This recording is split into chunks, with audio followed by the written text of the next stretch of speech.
फवाद भाई, आज अतुल की बैटिंग अतुल की अफगानिस्तान से अतुल की बैटिंग ऑब्वियसली वाज गुड, ट्रेमेंडस थी। दूसरा मुझे ये पूछना था कि बहुत थोड़ा ही अरसा हुआ है अफगानिस्तान को आए हुए, बट देन आपको फील होता है, जैसे वो बार बार हम बात करें कि फैसल ने भी ये बात की कि दे मेक अ कमबैक, वो गिरते नहीं चले जाते जो हम पाकिस्तान के साथ होते हुए देखते हैं। And Pakistan is playing since so long, since ever in comparison बहुत ही अफगानिस्तान की नई टीम है।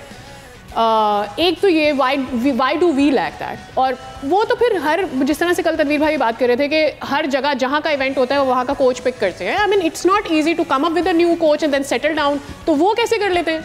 And why can't we adjust with all the kind of coaches that we have? देखिए, सबसे इम्पॉर्टेंट चीज़ जो समझने की ना, अफगानिस्तान की टीम एक तो एज अ टीम होके खेल रही है और वो अपने आप को मनवाने के लिए खेल रहे हैं। ठीक है, जो भी वहाँ पर पॉलिटिकल सिचुएशन रही या ओवरऑल एक आपके अंदर चीज़ बिल्ट हो जाती है कि हमने अपने नाम को मनवाना है।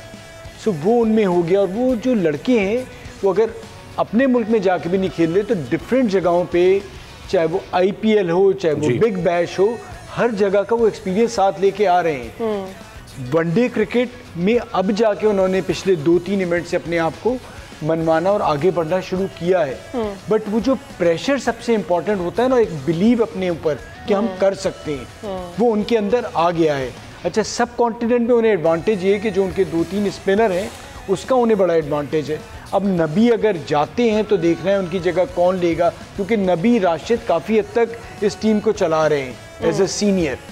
वो उनको बहुत ज़्यादा फ़ायदा है, क्योंकि हमारे इस खित्ते में हुआ ये कि 2-3 सीनियर हटे तो एकदम से टीम में आपस में भी कप्तानी की जंग शुरू हो गई है।